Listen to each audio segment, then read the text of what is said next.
নমস্কার, নিউজ 18 বাংলায় স্বাগত জানাই। মিমি রয়েছে আপনাদের সঙ্গে। মধ্যপ্রাচ্যে যুদ্ধ আর এই যুদ্ধে তেলের সংকট ক্রমেই প্রকট হচ্ছে, যার প্রভাব পড়েছে ভারত সহ একাধিক দেশে। আর এই পরিস্থিতি সামাল দিতে সতর্ক কেন্দ্র। হোটেল রেস্তোরাঁয় এলপিজি সরবরাহ নিয়ন্ত্রণে কমিটি গঠন করা হয়েছে। কারা থাকছেন এই কমিটিতে, কি কাজ এই কমিটির, আরো বিস্তারিত জানবো মৈত্রেয়ীর কাছ থেকে। মৈত্রেয়ী, এই কমিটি কি করবে, কারা কারা থাকছেন?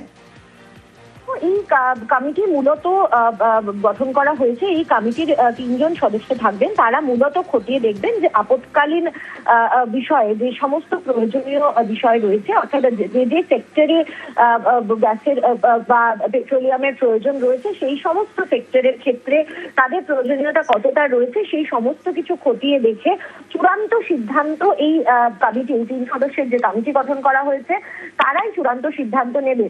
অর্থাৎ কমার্শিয়াল গ্যাসের ক্ষেত্রে, অর্থাৎ যে সমস্ত গ্যাসের একেবারে আপৎকালীন প্রয়োজনে নেই বা যেগুলো এমার্জেন্সি ইউজের ক্ষেত্রে ব্যবহার করা হয় না এবং ডেইলি ইউজে ঘরের কাজে বা প্রয়োজনে ব্যবহার করা হয় না, সে সমস্ত ইউজের ক্ষেত্রে, মূলত কমার্শিয়াল ইউজের ক্ষেত্রে কোন কোন ক্ষেত্রে কতটা প্রয়োজন রয়েছে এবং তাদেরকে কতটা সুযোগ দেওয়া হবে, এই সমস্ত কিছু জানার জন্য এই কমিটি তারা অয়েল মার্কেটিং কোম্পানি থেকে এই 3 জন এক্সিকিউটিভ ডিরেক্টর তারা উপস্থিত থাকবেন এবং তারাই বাণিজ্যিক গ্যাসের সরবরাহ সংক্রান্ত পরিকল্পনা এই এক্সিকিউটিভ ডিরেক্টরের কমিটি গঠন করবে। সঙ্গে থাকো মৈত্রী।